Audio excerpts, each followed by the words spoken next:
pride when we remembered Jerusalem. We were sick, Lord, near to dying. Oh,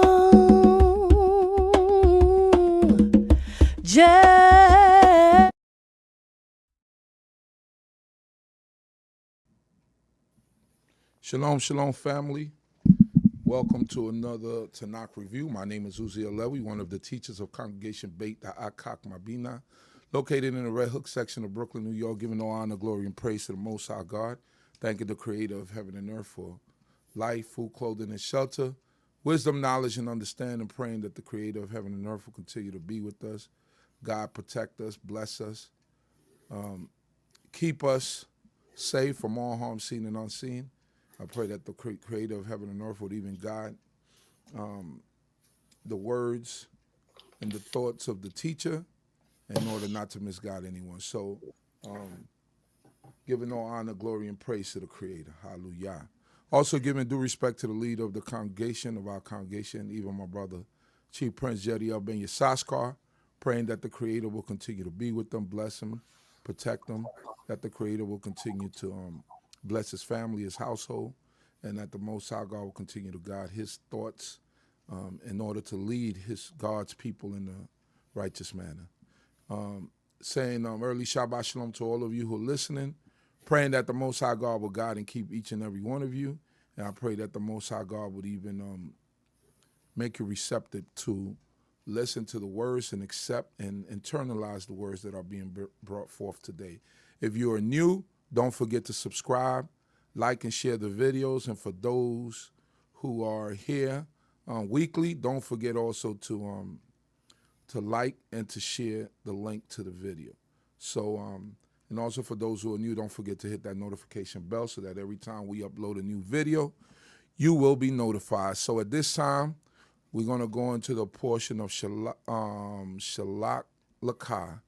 I believe that begins in the book of Numbers, chapter 13.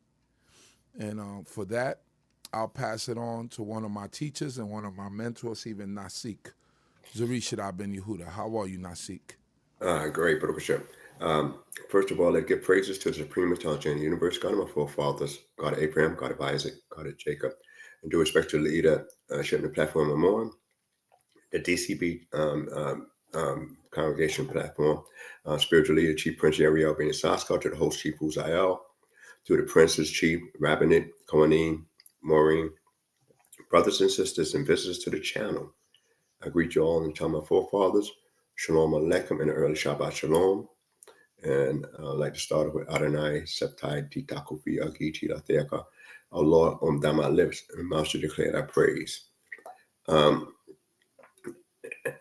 I usually say that before I speak, and it seemed like this should have been one of the things that the scouts that was sent out in this particular portion should have been paying close attention to, and should have, had that kind of prayer in their mouth. But we're going to discuss it. This particular portion, some like to call it Shalak, but more literally Shalak Lecha, send for yourself. We get a lot of sending going on in the book, with Pharaoh sending stuff. You have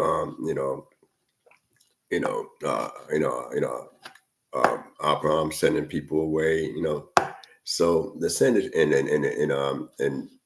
and also the people being sent out of Egypt. So Shalak is always an interesting term. It usually means that you don't need to think about something. If I'm sending you, I already thought it out for you, So bear that in mind, that when somebody, send you somewhere, it's not your job to do any thinking. The thought process has already been handled by the one that sent you. So what's interesting, and it goes from like how Chief Uzziel said, from 13th chapter of Numbers, and it concludes at the end of the 15th chapter of Numbers. And we have an interesting subject matter. It talks about what most books refer to as the spies, and Moses instructing the spies, acts of the spies in Canaan, the report of the spies. Then it goes into the people complaint. Moses obtained pardon for the people. The Lord decreed 40 years of wandering. The people are smitten by the Amalekites and Canaanites. And the laws of divorce offerings, then the offering of bread. And when the congregation sins through ignorance, there's some new laws in there at that time. It goes on atonement for and punishments of sin. Then it gets to some things towards the end that's really, disturbing, but not in chronological order. A Shabbat breaker is stone, infringes on a garment.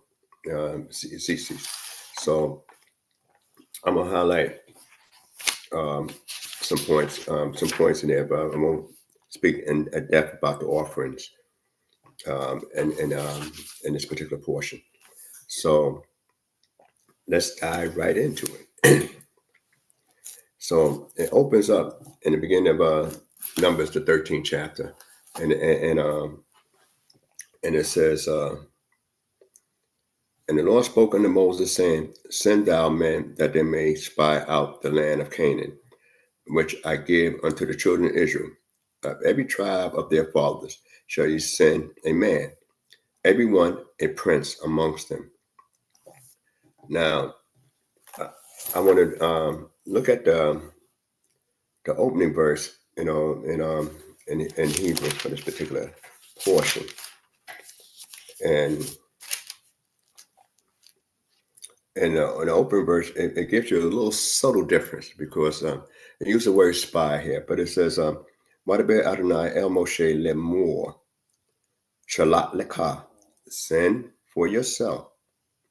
That's what shalat lecha means. So it says, so beginning, Wadaber Adonai, and the Lord spoke to Moses, saying, "Shalat lecha, send for yourself, anashim, men, people.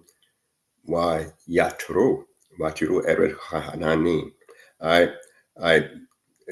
With the word taru, actually means the scout, like a tourist.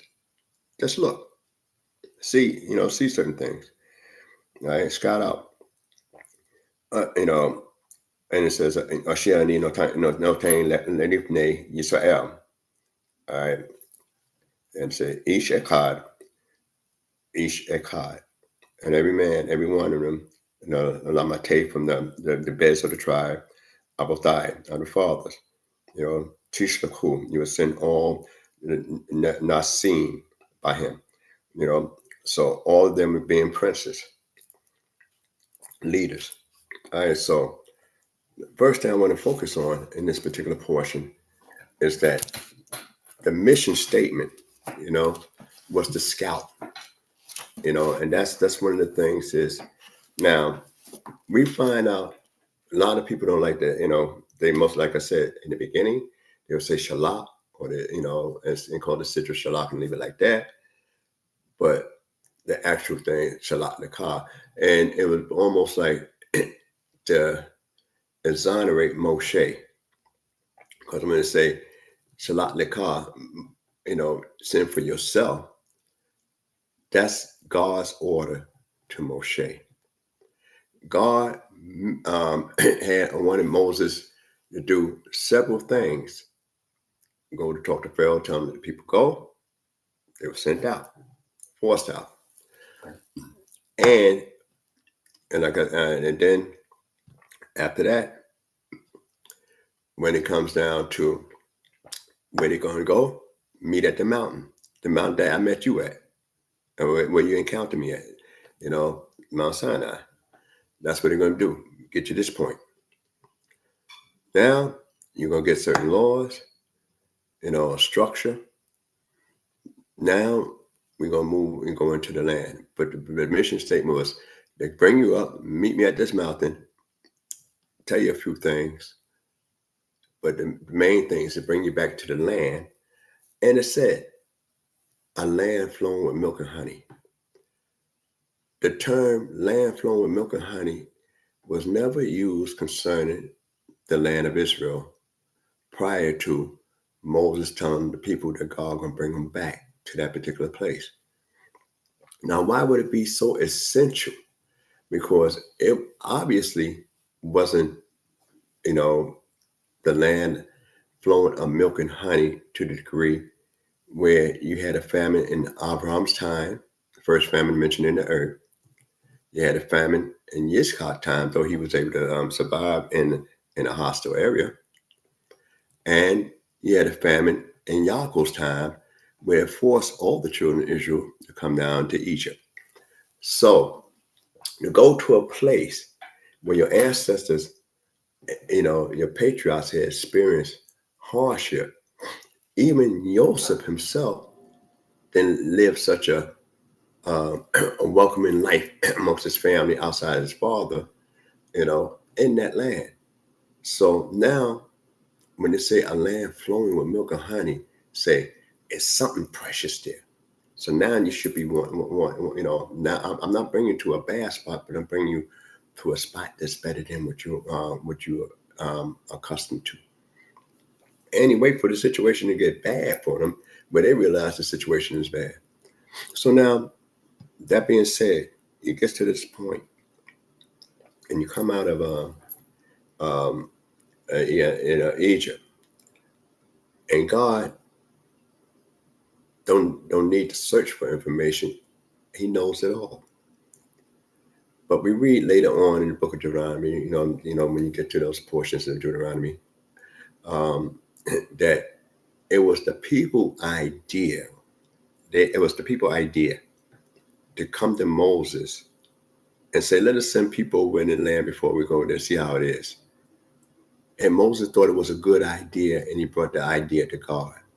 But we find this statement and how the thing transpired 40 years later, in the 40th year, when Moses recount the episode that took them so long to be able to get to the point where God wanted them to go, be able to cross over.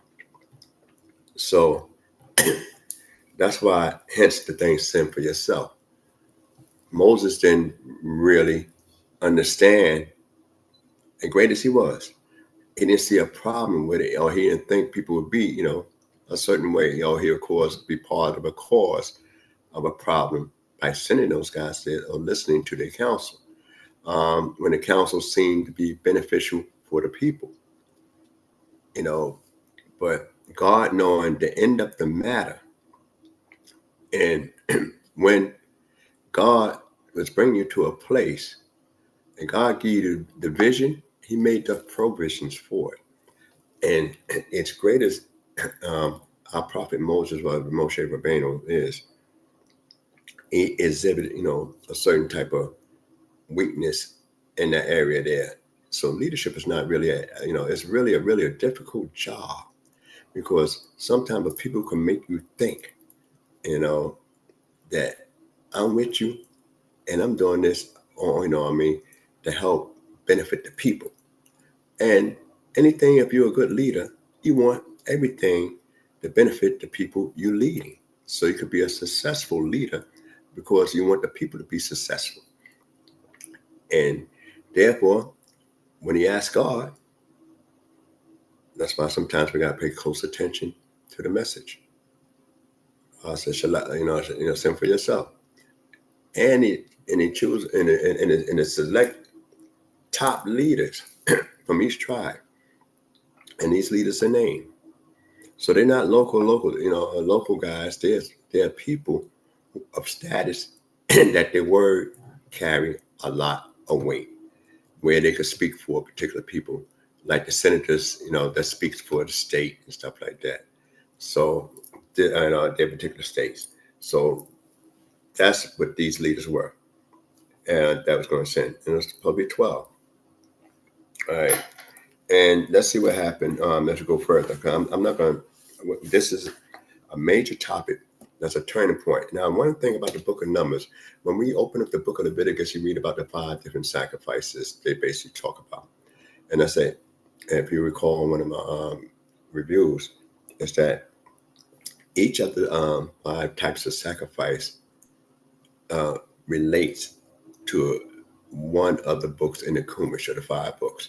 You know, the Genesis, the Exodus, the Leviticus, which is basically talking about sin offerings, and that one, you know, refers to it in that area there. But this area here is the Asham offering, the guilt. You know, people that really mess up a lot of, I mean, really, really did a lot of trespassing and guilt. This also in the book of Bamidbar, like I say, in the wilderness, in the desert, and also say, you know, in the midst of a word, a lot of talk going on. This book here covers the majority of the whole episode from the departure from Egypt to basically the beginning of the 40th year. This whole section. So all the histories, the ups and downs and the evils and stuff like that, you will find the core in this book of, you know, Bamidbar, in the wilderness, in the desert, you know. And one of the things as we look in it, you know, you can wonder about some of the episodes that come up, because, you know, it's some good and bad, but more bad than good that we read concerning our actions throughout that 40 period of time. So now, as we go further, so remember now, their job is to scout, and they from each certain tribes. So in the 3rd verse it says, and Moses sent them from the wilderness of Paran, according to the commandment of the Lord, all the men that were heads of the children of Israel, and these were their names of the tribe of Reuben. So they sent them, all right, and the thing was that did God set them up? You know, no. God wanted leaders, not anybody, and these guys are named. And Moses doing what God say. All right, I'm gonna give you the people to select these people. God knows the heart of an individual. You know what I mean? You know, he knows the heart of mankind.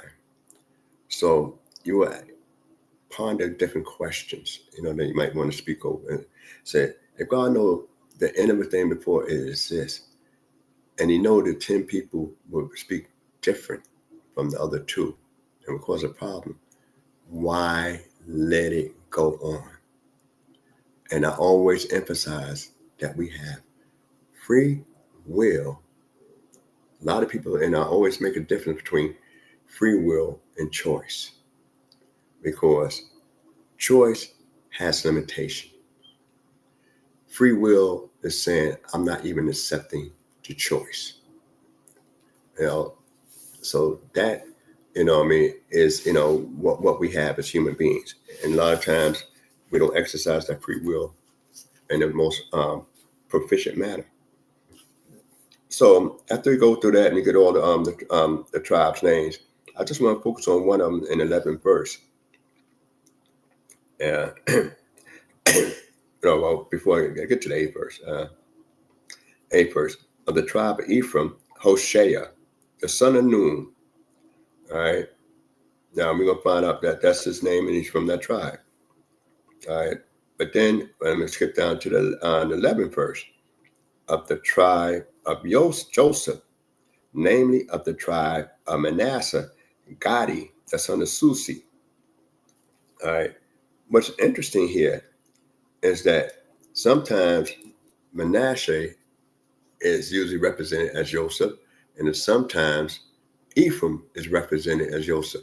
Now we know Ephraim also got the blessing, you know, from that particular our father, the patriarch Jacob. So since so to pay attention, why in this particular episode here, and when you talk about the tribe of Joseph, it uses Manasseh, and let's use, Hoshea as from the tribe of Ephraim. So this is some of the things, I spoke on in the past, but, Mike, God willing, to remember to touch on it as we go forward. And then it said, these are the names of the men that Moses sent to spy out the land. All right. So, and like I said, when we get to the 16th verse of that same chapter, make sure.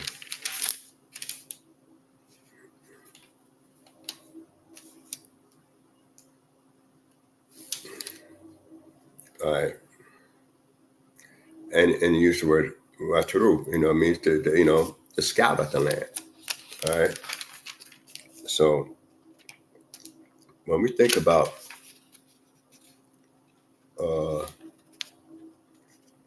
that's the end. That's the end. But anyway, 17, 16.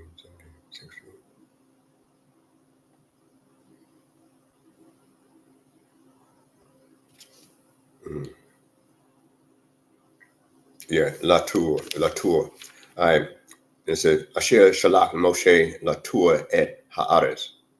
All right. And Wakra, Wayikra Moshe Hoshea Ben Nun Yehoshua. So now, when we get down to that 16th verse, it said, these are the men that Moses sent to spy out the land.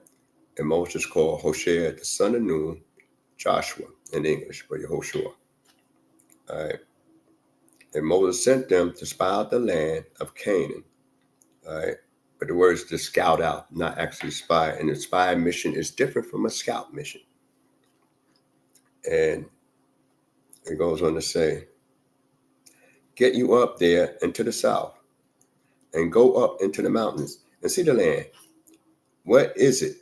And the people that dwell therein, whether they are strong or weak, whether they are few or many, and what the land is that they dwell in, whether it is good or bad, and what cities they are that dwell therein, whether in camps or in strongholds, and what the land is, whether it is fat or lean, whether there is wood therein or not. Wood, that's a tree. Usually in the etz, used in the singular in Hebrew, just to save time. So whether there's a tree in it, which is a strange terminology, etz, or not. And most people comments that might have been somebody that they could look up to, that could be a area of salvation for them.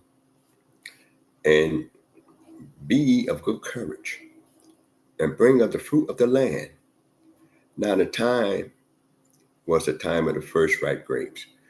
That's usually around July, when we go into the month of what they call Tammuz, towards the end of Siwan, going into Tammuz. So, so basically, pretty much close to the time now. I'm doing the share report and the waning days of the month of Siwan. So, and that's the calculation for that. So you figure it'll correlate with the end of June going into July. So this is pretty much the time frame for that area. We can't think about American seasons. We got to think about the seasons over there in the east, in that particular part of the world. And so he told them what to do at that time. Gave them the orders. In 27th verse, and they told him and said, "We did I skip anything?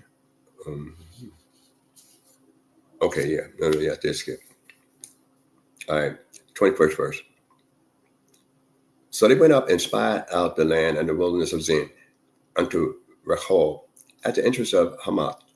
And they went up into the south and came unto Hebron. Interesting spot. Hebron is actually where the cave of Machpelah is at. That's where Abraham is buried and his wife Sarah. That's where Rivkah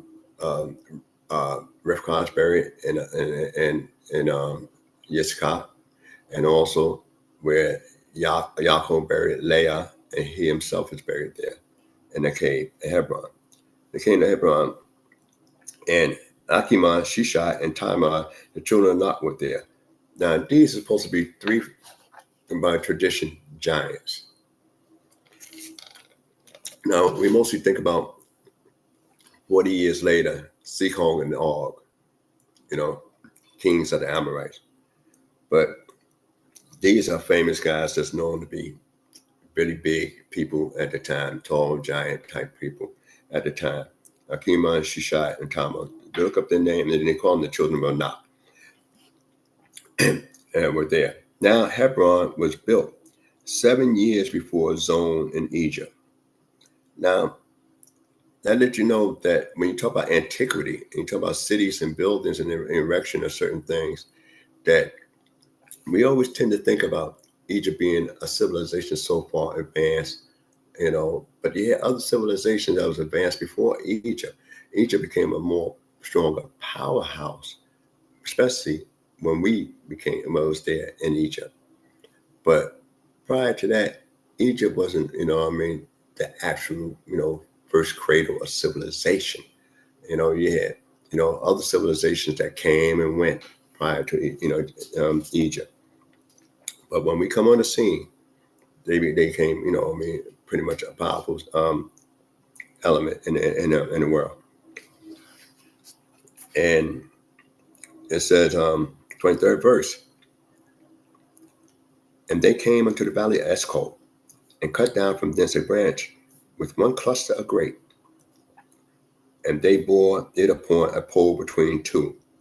They took also of the pomegranates and the figs that were called, that place was called the valley Eshcol, because of the cluster which the children of Israel cut down from thence. Basically, that's what Eshcol means. Now you notice, Moshe told them already, from the beginning, when they go into the land, that they're supposed to bring the fruit of the land. So you say, why the fruit of the land and not really the grain, of the land? Because if you're growing fruit mostly in the land, that's, shows a sign of prosperity, in the sense that you don't live off of grapes, you don't live off of figs, you don't live off of pomegranates, though it has great medicinal purposes and products, that could use for the body, but that's not a staple for a civilization to grow off of. So this, Moshe is saying, all right, you bring in that, it shows that you really got some a real productive, civilization. So I'm trying to bring that back, and they're bringing this back. And they returned from spying out the land at the end of 40 days. So they did 40 days. And they went and came to Moses and to Aharon and to all the congregation of the children of Israel unto the wilderness of Paran of Kadesh, to Kadesh, and brought back word unto them and unto all the congregation, and showed them the fruit of the land. So this is where things take a turn. And I just want to, and it's two major episodes I like to focus on, well, three basically in this particular sidra, but and the highlight. But then it goes on to talk about the 27th verse. And he told him and said, we came into the land whither thou sendest us, and surely it floweth with milk and honey, and this is the fruit of it. Howbeit the people that dwell in the land is fierce, and the cities are fortified, and very great. And moreover, we saw the children of Anak there. Amalek dwell in the land of the south, and the Hittites and the Jebusites and the Amorites dwell in the mountains, and the Canaanites dwell by the sea, and along by the side of the Jordan. All right. So this is what they say, talking about how fierce and fortified the place is. All right. And then it goes on to say, and Caleb stilled the people towards Moses and said, we should go up at once and possess it, for we are well able to overcome it. Now, before I go to the 31st verse, what we find is what happened after they said what they said. All right. Those guys stated already, that what they encounter. But we don't, we get a quick fast forward, condensed form that now the people, from what they had just said, that the people itself is already in uproar. They got the fruit, and so far, what they saying is not necessarily a lie at this time. It's not a lie so far in this time. But if I send you on a mission, then your assignment is to bring back the information to me, and I would disseminate it amongst the people where it need to be disseminated. But you could come back to me and also get the congregation together as well, and you're sharing this information for everybody. We just read that sometimes when people is gathered, only certain leaderships are gathered. And then after that, sometimes the whole congregation is gathered. When we get ready to move or march, we just read that, already when you talk about this, the kasoro, the trumpets, all right, that was made. So now, protocol already is broken. That's one of the things we look at. And now it says Caleb. Why Caleb and not Joshua and Caleb? Because they know Joshua tended to be with Moses already, and look into the names, when you discuss, some of the episodes that go on, and the names bear a little weight in this particular portion as well. But when he said, still the people towards Moses, they're coming after Moses already. All right. This is what Caleb stepped up to. Now, and it said, we should go up at once and possess it, for we are well able to overcome it. But the men that went up with him said, we are not able to go up against the people, for they are stronger than we, and they spread an evil report of the land which they had spied out unto the people of Israel, children of Israel, saying, the land through which we have passed to spy it out is a land that eateth up the inhabitants there, and all the people that we saw in it are men of great stature. And there we saw the Nephilim, the sons of Anak, who come of the Nephilims, and we were in our own sight as grasshoppers, and so we were in their sights. A lot of problems is, one, sometimes you overthink something. My son tells me that a lot too sometimes, when we go and discuss certain issues in Torah, and certain questions come up. And so sometimes my sons will say, all of them from time to time, say, but you're overthinking this. I said, well, maybe we didn't think enough on it. But we have good conversations. And I'm thankful for that, that they take that interest to really dive into it. So let us dive into this situation here. One of the things is this. One, you wasn't supposed to come up with a battle strategy. That wasn't your mission. Your mission is what we just read. Tell us what the people, how they are and stuff like that. To tell and bring back some of the fruit of the land. And that's it. Now, if the people was fierce, okay. But the thing is that, and then you're going to say you're stronger than him. So when you look into the Hebrew and it says stronger than him, who's the him you're talking about? Talking about them people are stronger than our God. You lived in the wilderness. All right, you lived in the wilderness for over a year.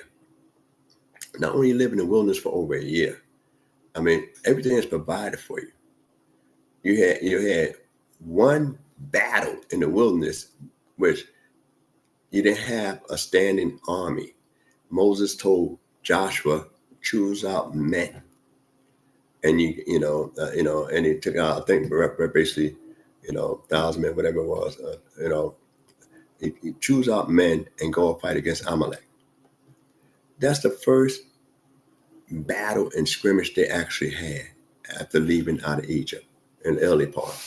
So when they had this here encounter at that time, within the first year, few months, a month or so out of Egypt, that they had this scrimmage. Then how is it now that without a prepared army, you was able to hold off a nation and everything, and you're getting your food by God, and you've seen all the miracles, crossing the Yam Suf, the cloud and everything, and the power to create it, bringing forth things for you. And you're witnessing things that happen in Egypt. And now all of a sudden, you're going to say, they are stronger than him. Remind you now, is 31 kings in that land on the other side of the Jordan that Joshua had to face. Moses basically only had to face two kings on the side on this particular side. Now, what it does is saying also, not only you saying that you don't have the faith, these leaders, that God can help you in that area, against them people because of who they are. Then you go on to say how you look in their eyesight. What you think of yourself, okay. You think of yourself as nothing. But the problem is you choose an insect that don't live up to its potential. And when I say an insect, a grasshopper, which has wings and can't fly. You got the potential, but you can't fly. You got wings, but you don't fly. So that is something to think about as you go into the story about the men. Another area is that as leaders, you must have confidence in your people. So now you say, we can't do it collectively. So I don't have any confidence in my people. And I'm a leader of this particular tribe, I'm a leader of that particular tribe, and I don't have confidence in y'all that we can handle that. And Caleb said, look, he reminded him of the miracle that God wanted to do it. We could do this here. And he had to steal the people. They didn't think, and then they had to come back to overrule pretty much what Caleb said. So now, did they learn anything? And it's an evil report against the land. We don't know all the evil report because most of the stuff they read or seen had to be true. But one of the things that people never looked at, you in the land 40 days. You coming out with fruit that 2 men on a pole had to carry. So that means if you had, the Talmud Midrash come with, how many, everybody, 10 people was carrying something, 8 guys carrying grapes, one guy carrying a fig, one guy carrying a pomegranate, because that's how big it is. And Joshua and Caleb didn't carry anything. That's another story, but I just want to, bring those things out. But in any event, you there 40 days, you're not hiding and you're not running and nobody pursuing you. And yet you talk about how fierce they are. So, and normally to travel throughout the whole land on foot, from the directions and the territories, I checked it out a while back, would take 80 days. God let you do this here in 40 days. So now you had to rest, sleep, and you're traveling and, together pretty much. Nobody attacked you. Why? What's going on? Now they got a lot of different stories concerning, what happened when it was there, but I want to stick pretty much to the script, and then try to highlight some other points in here. All right, so then, and term of Nephilim means the fallen ones. Now you read about Nephilims in Genesis, but the root word, Nephil means falling. So Nephil is to fall. So if a person, is a Nephilim, he's a fallen one. So falling, that'll make you seem too tough. No matter what your size are, there's always the saying: the bigger they are, the harder they fall. And to show you a good example, David, when he ran towards Goliath, he hit him with a sling in the forehead, and it sunk in his forehead. Normally, if you get hit in your forehead with a sling from the front, hard, full force, you're normally supposed to fall backwards. How did this guy actually fall forward? That's something to think about. So we've been known to be giant killers, and so Jack is another term for Jacob. And then the 14th chapter, excuse me. Let me try to speed through this because I want to highlight a couple of things in here and bring out some other points in here in this book. It goes on to say that in the 14th chapter, and all the congregation lifted up their voice and cried, and the people wept that night. And all the children of Israel murmured against Moses and against Aaron, and the whole congregation said unto them, would that we had died in the land of Egypt, or would we had died in this wilderness. And wherefore does the Lord bring us unto this land, to fall by the sword? Our wives and our little ones will be prey. Were it not better for us to return to Egypt? And they said one to another, let's make a captain, and let's return into Egypt. All right, so now, fear often override logic, reasoning. Why would you go back to a place that you caused them so much problems after and they was pursuing you? You think everything gonna be all right after that?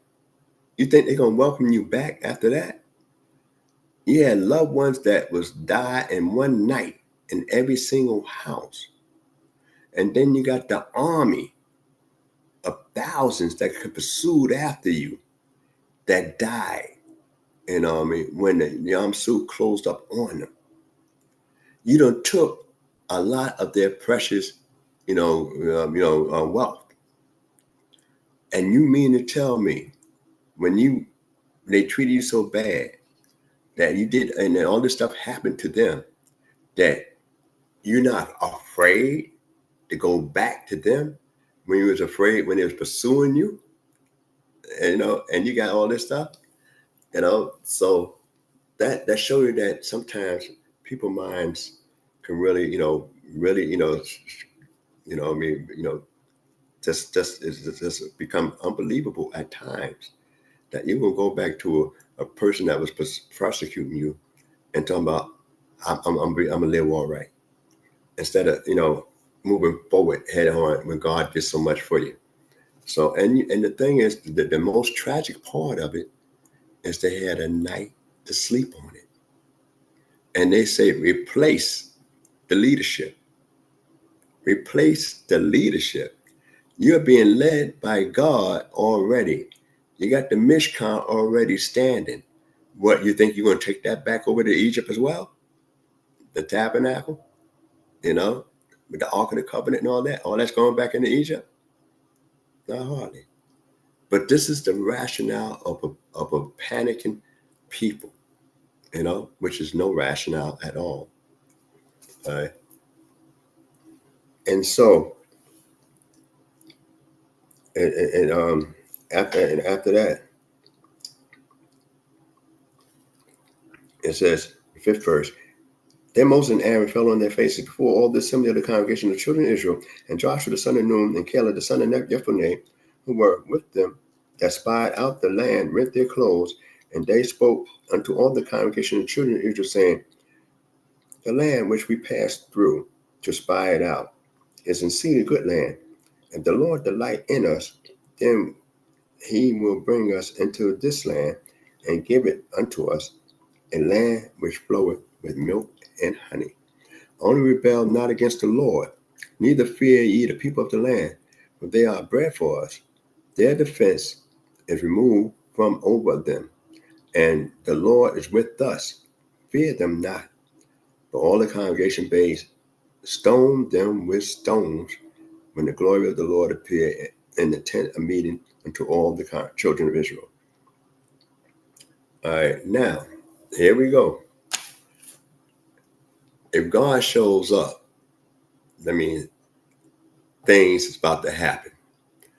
Those people is about just about ready to fill their hands and pitch them stones at the number 4 guys: Aaron, Moshe, Joshua, and Caleb. Gonna get rid of all of them right quick. You know, that's serious rebellion, serious overthrow. Caleb already said, rebel not against the Lord. They both rent their clothes when they heard all that, Joshua and Caleb. But the reason Caleb do most of the talking is because everybody know Joshua is close to Moshe. So naturally, he's going to go along with his mentor. He's the minister of Moshe. But Caleb is not that close to Moshe on that level like that. And yet, all of them, that's why he spoke strongly. And yet, they was going to stone all of them. That God knew already that it's time to step in. And so he did. And let's read just a little bit, and then just a couple more episodes I want to touch on. I didn't mean to spend this long, but I just want to build up a scenario and look at some of the scenario. All right. And the Lord said to Moses, how long will this people despise me? And how long will they not believe in me? For all the signs which I have wrought among them, I will smite them with the pestilence and destroy them, and make of thee a nation greater and mightier than they. That right there let you know God would have still kept his word with Abraham, with Isaac and Jacob, by the seed would inherit the land. And Moses offered this opportunity at this particular time. And he said, and you will be greater than them. Now, mind you, Moses' children is by Zipporah, Midianite. The Midianites is actually, Abraham, from Abraham's woman, wife, Keturah. And Abraham sent them away. So, and Moshe had to flee out of Egypt. But yet it said he's going to be a greater nation, than the children of Israel. And now, mind you, Moshe's line is not cut off. Great man Moshe's line is not cut off. So some people that's descending of Moshe unto this very day. But how great they are, that's not for me to decide now. And then it goes on to say in the 13th verse, and Moses said unto the Lord, when the Egyptians shall hear, for thou broughtest up this people in thy might from among them, they will say to the inhabitants of this land, who have heard that thou art in the midst of this people, inasmuch as thou, Lord, art seen face to face, and thy cloud standeth over them, and thou goest before them in a pillar of cloud by day, and a pillar of fire by night. Now, if thou shalt kill this people as one man. Now, the word that the Egyptians use here, let me just pull it up just a moment. In this particular verse, it's an unusual word in this 15th. Let me see. Go too far. In this 14th chapter, excuse me. Yeah, where was that? 14. Yeah, because the wording is very important on this here. it's very important to check out some of the wording here.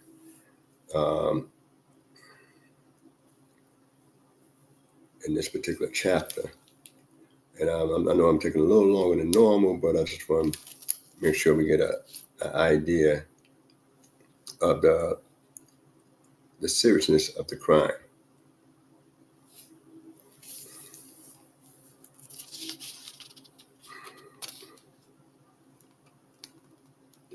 Let me see. Where we at? 14, 2014? Yeah. 14 chapter.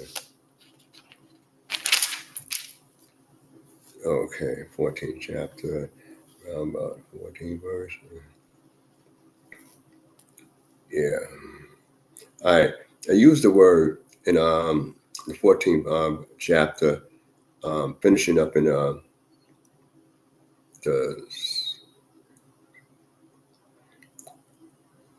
17 verse. I use the word Vayishkatem, rather. Vayishkatem from the word shakat, which means to slaughter. All right, that's the root word, the slaughter. Shakat is used, you find it 2 times used in the scriptures with human beings, but it's never used with human beings. It's used with animals. When you get ready to make an offering, it's shakat. You know that's why shoket is actually one that actually slaughter animals, and so that word is unusual. And when we slaughter animal, and I just bring this out just quickly, is that when you slaughter an animal, you actually for offering, you're actually trying to elevate the actual animal. Because the offering is supposed to be holy, and so if it's holy, it's dedicated to the Creator, So you actually do that to offer him up. So when Moses bring out this term here, when Isaac, when Abraham, that's when the first time it's used. When Isaac was about to be, slaughtered as an offering in the Akita. So that word shakat, is used there. And what's interesting is supposed to be elevating them, for the olah to go up. So the Egyptians saying, when they use that term, and this is what Moses using this as an expression, is that they're saying the only way that they're going to be able to live and be better is if you slaughter them now and their blood be upon their head, and elevate them from another spiritual level. All right, that's what Moses was saying in this particular portion here. So what's interesting, I just wanted to bring out that particular term that's used there, in the book, and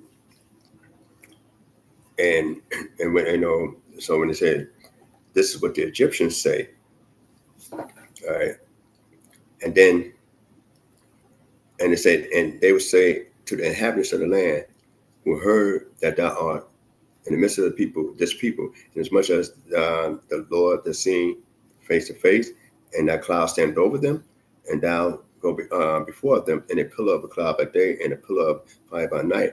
Now, if thou should kill this people as one man, then the nations which have heard the fame of thee will speak, saying, because the Lord was not able to bring this people into the land which he swore unto them, therefore he has slain them in the wilderness. Now, there's 2 things that's different here before I go into the 17th verse.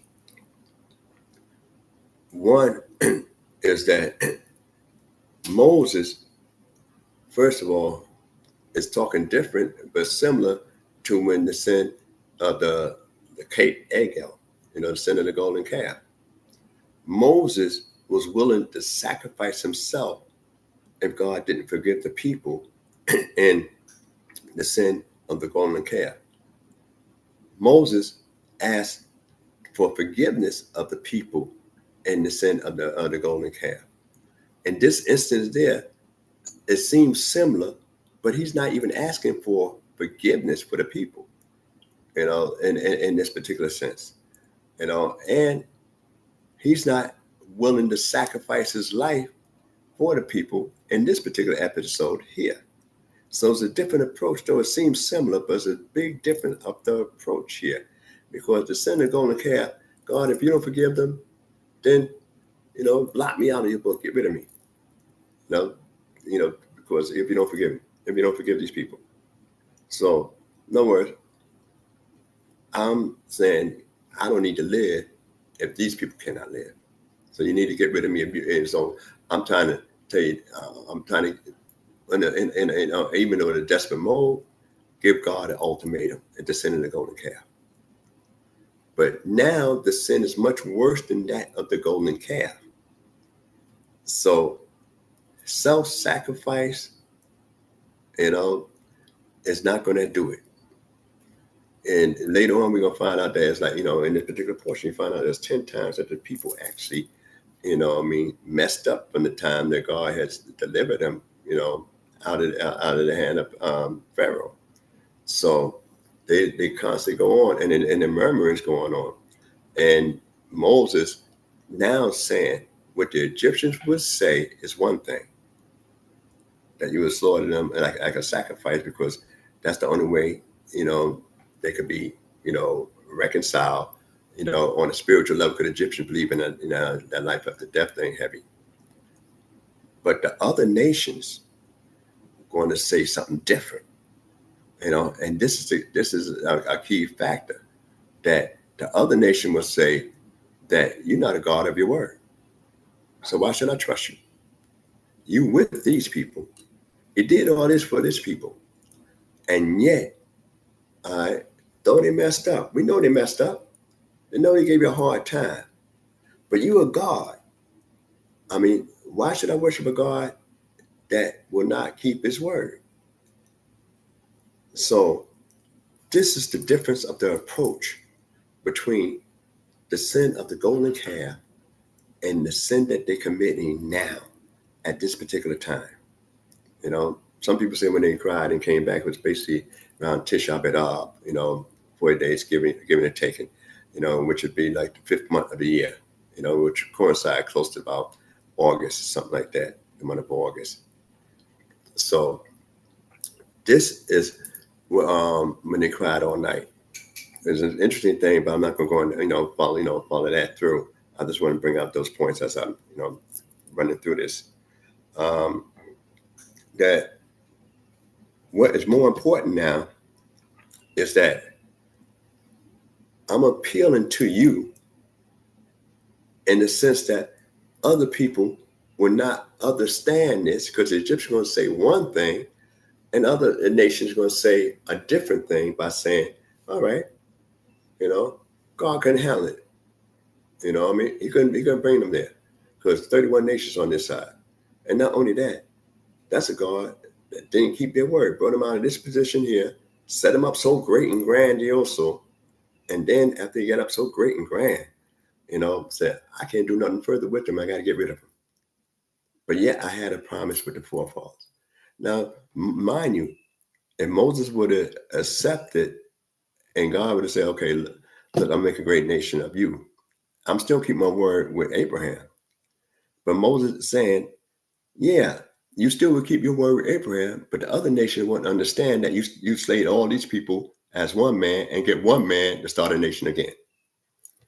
So that is one of the differences between this particular portion and the appeal that Moses is bringing out, as opposed to when he did it, basically close to a year ago. Well, a year ago by now. It's a year ago by then. It's a year ago at this particular point in time. So, and in 17 verse said, and now I pray thee, let that power of the Lord be great. I use the term, Yigdal,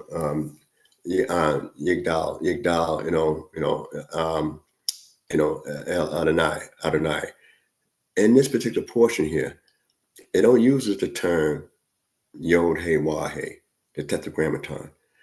Moses addressed the Creator as Adonai, and those that might have, look at a tikkun on the scroll, the Yod is written big, bigger than the other letters, and the thing is that we know the Tetragrammaton start off with the Yod, Yod-Heh, Wah-Heh. And we know Adonai ends with a Yod. But the Tetragrammaton deals with more of the supernatural, spiritual level, and the Adonai deal with the more physical level and nature, as they would say. Those that do that kind of study into the names. So it's interesting enough that Moses used this name now, and this term referred to God now, and said, "Make that one great." That in this world alone, and it's almost like saying, I can apply myself in this world. One of the things, a big controversy, I'm gonna try to speed this up a little bit because I want to touch on two more things if I get through, is is that one of the things that we look at in this particular portion is that you had 12 guys going out. If these guys had to be good guys at one time, but they didn't stay good, why would they rather stay there in the wilderness instead of go ahead into the land?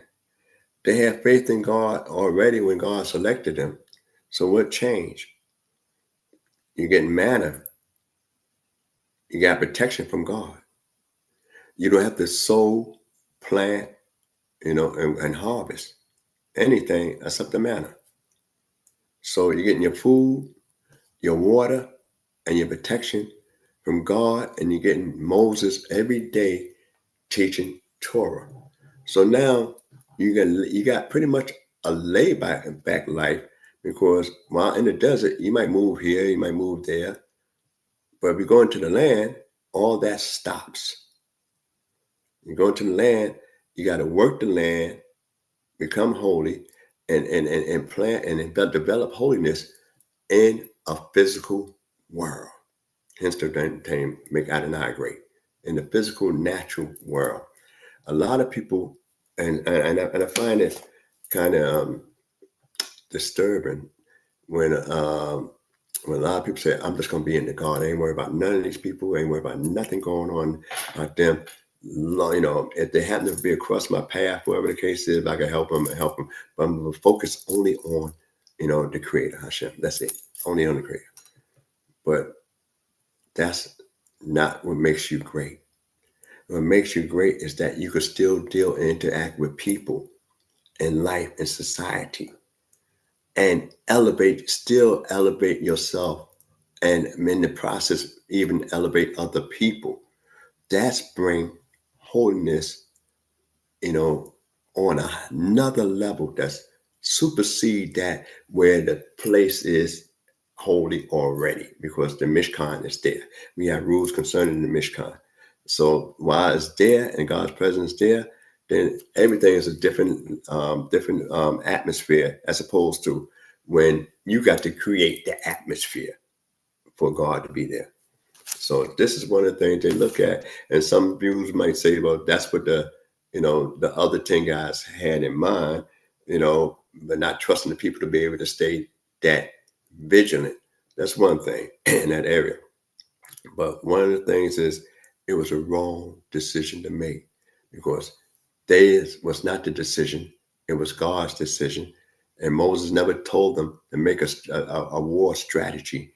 Moses told them to bring back information. Moses sent them to a land that he never been to. And that's something. He never seen it. He trusted in God. They solved up the process, because if they didn't say, "Let us send men," then they might have been crossing over the next day. If they didn't say, "Let us send men," and Moses didn't bring it to the Creator, and Moses decided to pause the march. So when we look at this here, so Moses thinking on another level as well, possibly, because, can I be partially responsible because I entertained their request and I didn't pay attention to the answer? And yet I've been moving on faith all the time. And all of a sudden now I'm going to hold up the progress of the nation just to listen to this request. So that's, there's a lot of things that you can discuss in those areas there, and why Moses It's speaking so hard. And then we get into the 18th verse. It says,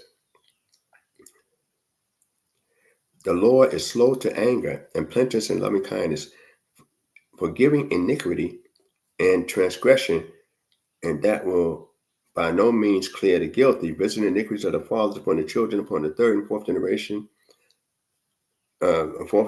generation. Pardon, I pray thee, the iniquity of this people according to the greatness of thy loving kindness. All right.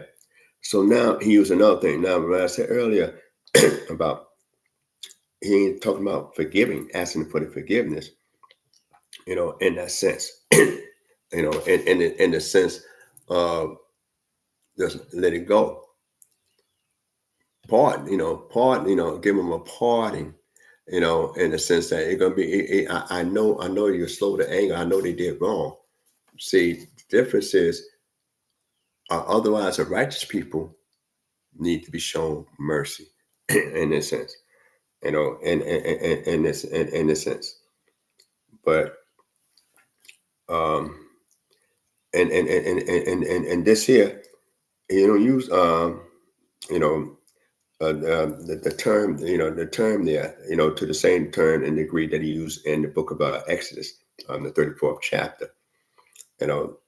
So, Father, I pray the iniquity of this people according to the greatness of thy loving kindness, and according as thou hast forgiven this people from Egypt, even unto now. So he's saying, you already did this before. I know you did it before, all right. But now it's a different episode, and so now, I'm just asking you because of what other people would say, and because of that, is what people in mankind would consider concerning your reputation as a God, and this is one of the things that Moses bring out, that even a sinner, a wicked individual, need to be shown a certain type of mercy. All right. And the Lord said, I have pardoned according to thy word. All right. But in very deed, as I live, all the earth shall be filled with the glory of the Lord.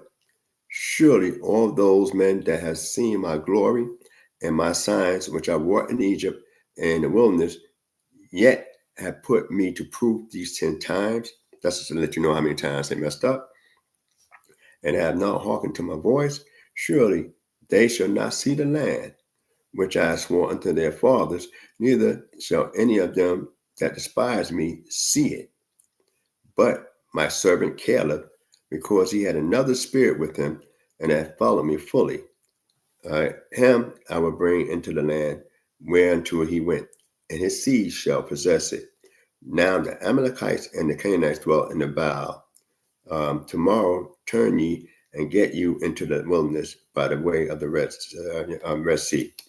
So, and then it goes on to tell you about, 40 years, the decree of 40 years of wandering. I'm just going to mention that in my little bit of time.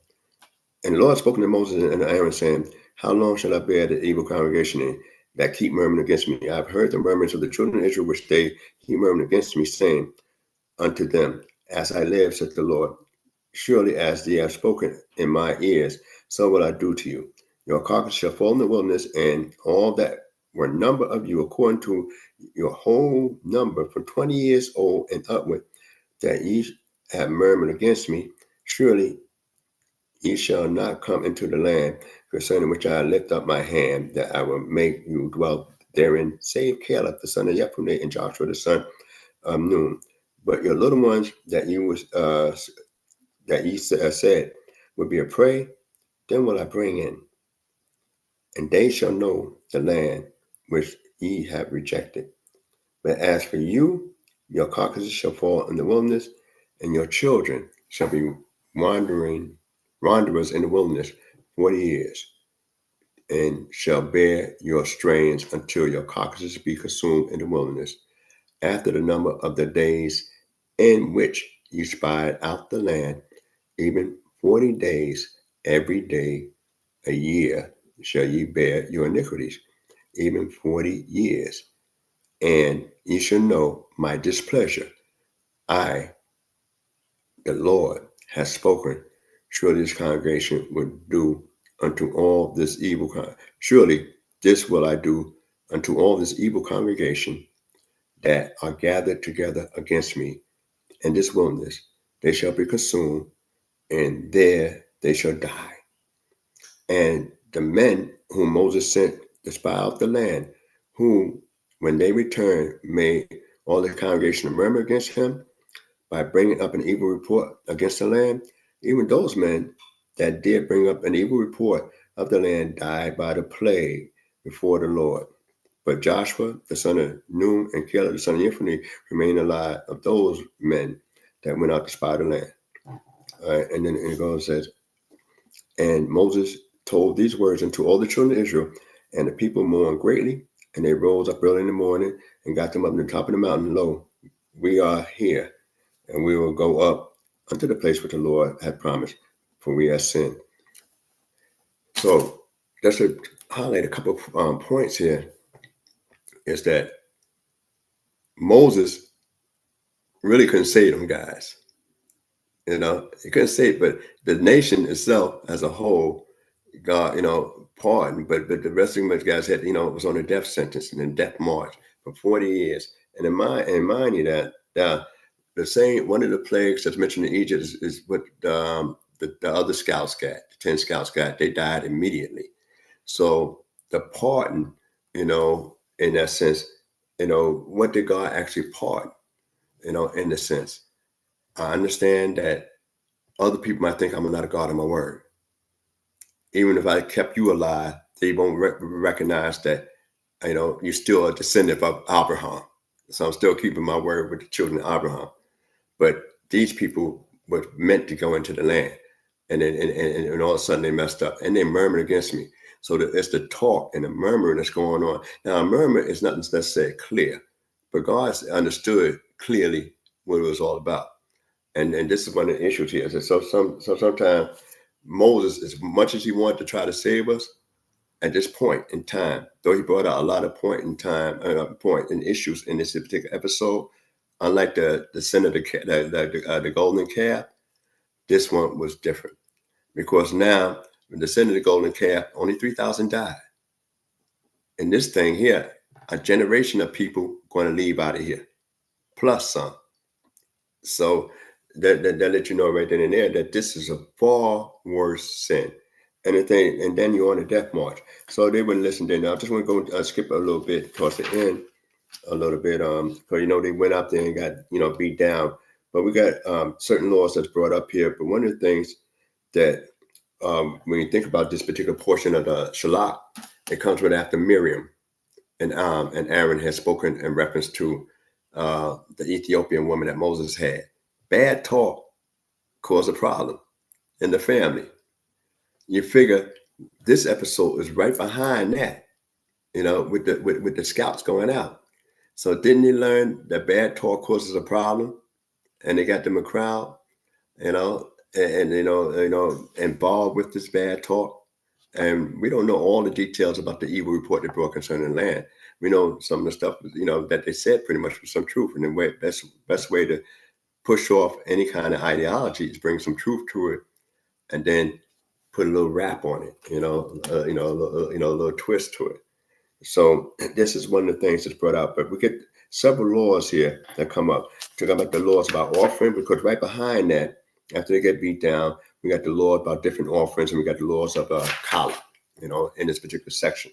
But I want to skip on down to the 15th chapter, 32nd verse, and it says, and while the children of Israel were in the wilderness, they found a man gathering sticks upon the Sabbath day. And they that found him gathering sticks brought him unto Moses and Aaron and unto all the congregation. And they put him in ward, because it has not been declared what should be done unto him. And the Lord said unto Moses, the man shall surely be put to death. And all the congregation stoned him with stones without the camp. And all the congregation brought him without the camp and stoned him with stones. And he died as the Lord commanded Moses. Now,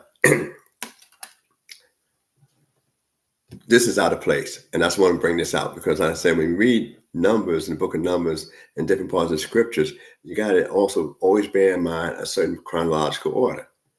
When they was first told to observe the Shabbat, they was told to observe the Shabbat a month from the Exodus. That's after the manna came down, and Shabbat is associated with the protocols of gathering the manna. So that's the first Shabbat. Now, we already, when we talk about the scouts going out, we're talking, basically a year and a half later. A year and a half later.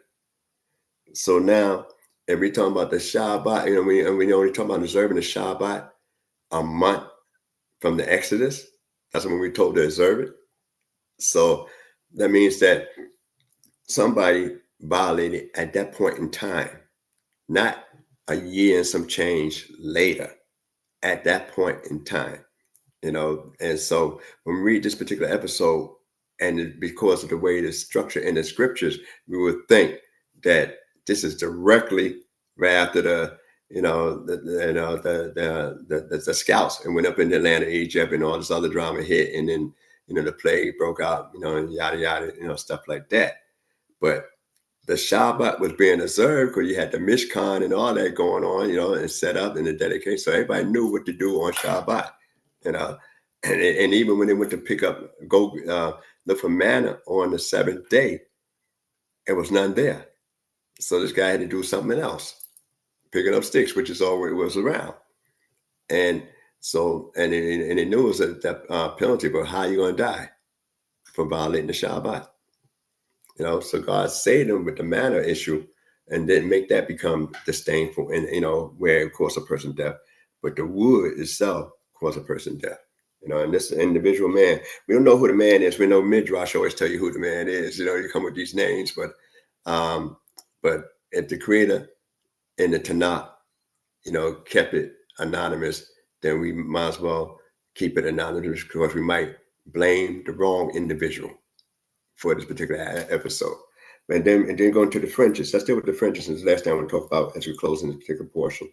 In the 37th verse, it says, "And the Lord spoke to Moses, saying, Speak unto the children of Israel, and bid them that they make them throughout their generation fringes on the corners of their garments, and that they put with the fringe each corner a thread of blue. And it shall be unto you for a fringe, that you may look upon it, and remember all the commandments of the Lord, and do them." Now, I want to pause right here in the middle of this here 39th verse.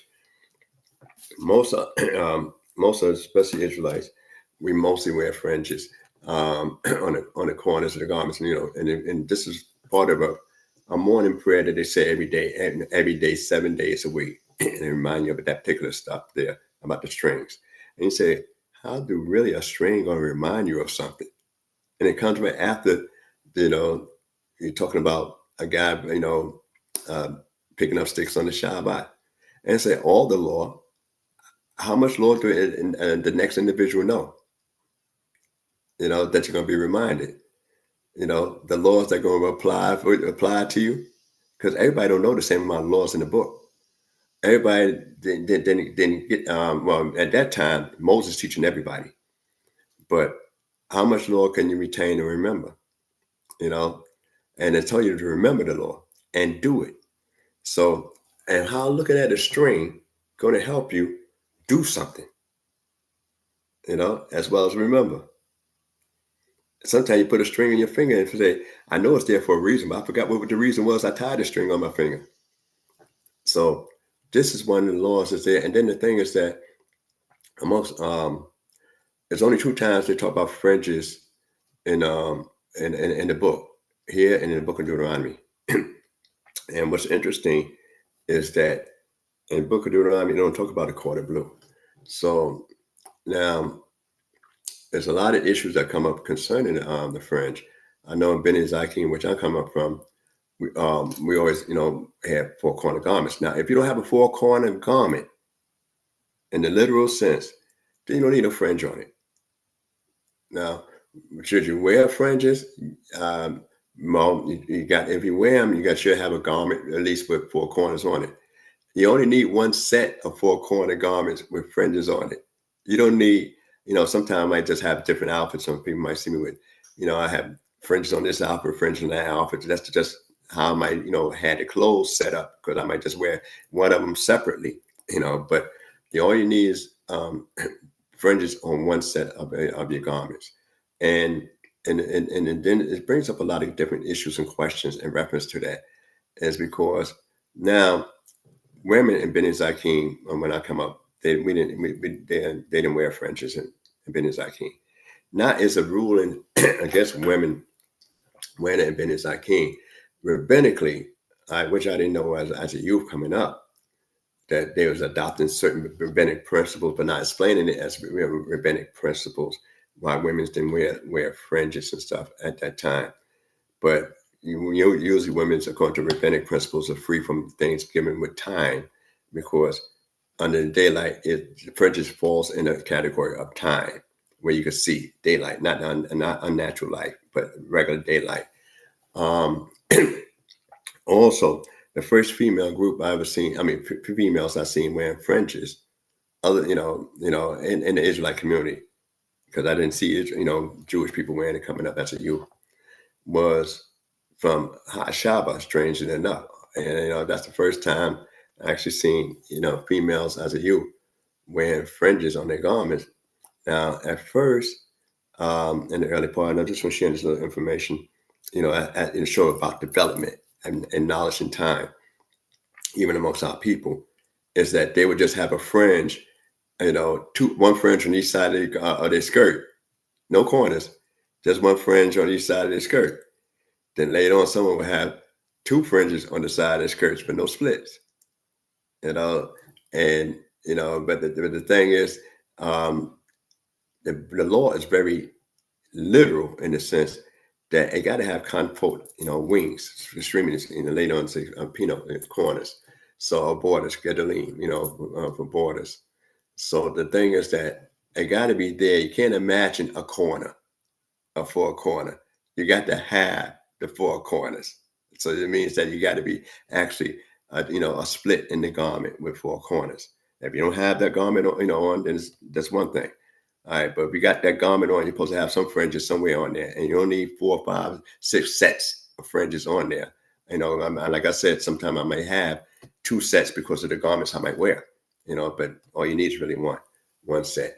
Now, one interesting question bring out is always a discussion about the blue. And the thing is that most Israelites, which as far back as I can remember, always tie some blue string, but they always talk about it had to be a certain type of blue from a certain type of dye, a certain type of this and that and the other, rabbinically. But it don't say that there, in the book. So and it's always a lot of discussions going on. So some people, especially maybe around certain Jewish groups, they might still only wear the white fringe because it's still a fringe, whether the blue one's not on it or not, in that sense. So it's still a fringe. But the blue is a specific command here, as opposed to the general command in the book of Deuteronomy. And then one of the things, another issue that could come up, suppose an individual is blind. Do he put fringes on his garment or not? That's a good thing to discuss. And it's a matter of discussion too. But in a nutshell, they say he should still wear it. But the law said for him to look upon it, not for him to look at somebody else's, to look upon his own. So if he's blind, then how could he see what he got? And perform, So, it ain't about the feeling. And they don't even talk about and use the term, Lecha, which is similar to the scouting, which means that the actual, in this sense, means to go astray, go wandering off. And he used strong terms in the book of the Numbers here, because he was word zonah, in that sense. Your eyes go astray, but that's a strong term he used, in this episode concerning the scouts and all the stuff that happened. So when you look at the terms that's used in Hebrew concerning this particular section, and some strong terms and some things to be considered about, the guy that's blind wearing fringes or not. And like I said, and people that I know, people that just put them on a belt loop, just tied, 2 strings on, four strings on their belt loop. And that's not what the book said, because that's not the garment that got the wings on it. And amongst certain circles, they might, if you got a coat on, you won't see it anyway. But even if you got it on, like in Florida or in summertime, you dress a certain way. In the wintertime, you dress a certain way. So you might have a big coat, you might have your, seats on, but you got a big coat over it, but you got it on anyway. So, in that sense. So climate also makes a difference, because everybody don't have the outer coat where the fringe is actually on the outer coat. But when you have, it, because you got to dress according to the weather. So those are some of the things concerning the ZCs. And one of the things that the word ZC, from the word, it means to see through a crack. I mean, that's what when you look up the word, the actual etymology of the word, that means to be able to peek through something and see a wider view. So that means that take a scrutinize and look and peep through the crack. It's interesting they use that term when the spies are supposed to, the guys that call spies, supposed to go look and bring back. They were never asked to say much when they came back. They just look and then bring back what's going on. And then when you get back, you make your report. And don't make up anything. So this is interesting that it comes right behind the Shabbat breaker. And we know automatically that this law couldn't come a year, some change later, more than a year and a half later, concerning the Shabbat breaker in that area there. So that's why I'm saying, when we read the book of Numbers, you might go through a time warp between here and there, and even at the openings of the book of Numbers, you find different time phrases, but where the first chapter of Numbers shouldn't be the first chapter of Numbers in chronological order, but it's the importance of that particular chapter that is stated there. So I hope you got some of what I said. Any mistakes with my own, leave any questions that you might have, in the chat, and I'll try to address them if I can. I'll say Shalom Aleichem and early Shabbat Shalom.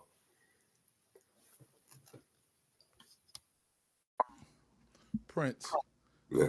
So for that blind man, wouldn't his eyes work as his hands, is like the other senses kick in, so he could feel that he has them on, so that will be his reminder also, wouldn't? Well, a guy that got sight could feel them on too, but the book make it clear it's a very specific law. That's why I said, and that's why the question come up even amongst rabbinic circles, and they just say, look, he still put them on. That's basically what, in a nutshell, the discussions was really weak. Again, for him not putting it, for the reason why he should still put them on, other than the Lord says that it should be on a garment. But the discussion was weak in the sense if we go literal. So now they're going by, a rabbinic viewpoint. So just to throw a little curve in there, That's all right. I tend to agree with you, right, in terms of that. But in terms of the son of the priest and eating the holy the offerings, right? So if he has a crushed in the private parts, if he has a leg longer than the other, that he shall not eat of it, right? No, it says he can't offer. He could eat anything that's holy. Anything that's holy, he could eat. He just cannot do no offering. That's it. He got to live. The man got to live. And his family got to live. I tried. No, I agree with you. So I don't know why I thought of this, and forgive me if it's way left, because you brought up a blind man. So just for example, right? And I don't know why I thought of this. This is way left. So please forgive me if it's. Just tell me I'm not answering this if if you don't feel comfortable answering if this. I'm able to answer, I answer. So, you know the law that speaks about, you know, if a woman does something unseemly and the spirit of jealousy comes up upon a man. Mm-hmm. So if a married woman, for example, a married woman and there's a blind man and she's somewhere in some way he can't see at all. And she is, let's say she jumps out the shower with nothing on, nothing sexual happened, right? She wasn't have no intentions of doing nothing sexual with the man. But she's like, he's blind anyway, I'm gonna get dressed in front of him. He can't see anyway. Would that be something that her husband could bring her up on charges for? With That's the a good spirit one. of jealousy? That's a real good one, Chief. I don't know why I thought of that, because you No, brought in no. the element of the blind man. So I said, But no, the thing is, he got to, the spirit of jealousy, you got to suspect something. And then if the blind man, and there's a lot of variables, because if the blind man can't see, intimacy ain't always looking at each other. right. You actually, getting involved, Right. and it's, especially if it's night and everything like that, you ain't like really staring each other in the eye and all that, Right. so it could be liable, and because just like saying a blind man should never get married, Gotcha. so it would have to be in the circumstances that the husband suspect, and then the woman should exercise modesty whether the man is blind or not. So it's a certain type of modesty that's demanded, in Torah in itself. Later on, talk about, in the prophecy, and I think in Isaiah, something like that, when talking about women going about menstruing with their feet, that means switching, with Right. that real, alluring type body movement and stuff Right. like that. Yeah. So I like Catwoman, and there, when Halle Berry played Catwoman, start walking off. Well, that's, that is, is a different scenario. So that's why, even if the guy's blind, and it ain't his wife, then she's supposed to always consider herself modest and dress a certain way, because he may not see. And then who knows? His eyesight might come back one day for something. You know what I mean? And so that's not good at all. But what's interesting is that we mentioned it before. If a female has Zara'at in a certain location, Right. only one's able to call it is a Kohen, Priest. Right. and he got to look upon it. Yeah, that's why I tend to always believe that the Kohanim were the doctors, the dermatologists, Well, not that. Well, I wouldn't say doctor now. I think for most part they took up those professions because they were so entwined with calling ailments, especially things that you could see on people, that I think that was a natural progression for them. Well, the thing is, The Kohanim and the Levites, I believe. Well, anybody. That's why we all read. So if you're around them enough, and you understand the stuff well enough, you understand it exactly. It might even understand it better than the Kohen, but you're not in authority to make that call. Okay. And that's the difference is the Kohen must make the call. Right. All right, but he's not a doctor. He analyzed a ritual impurity. That's the difference. Right. See, a doctor, not only recognize an impurity or a defect, he's supposed to try to heal. Right. But he has nothing that he could give for healing, and no response other than prayer. That's why, Aaron asked for Moses to pray, because that's all I could do. Got you. Torah about Nasik. Thank you for your insight and for your diligence. May the Most High God bless you. Shalom, shalom to everyone out there. Shabbat shalom, and may the Most High God bless you all. Shalom, shalom. Let's get knowledge, wisdom, understanding. We'll do our standing. All praises to the Most High, His laws and commandments. The hot CHOKMAH BINAH here to push it through your speakers. Judgment, truth, and love should be coming from the leaders. Yeah, knowledge, wisdom, understanding. We'll do our standing. All praises to the Most High, His laws and commandments. The hot CHOKMAH BINAH here to push it through your speakers. Judgment, truth, and love should be coming from the leaders.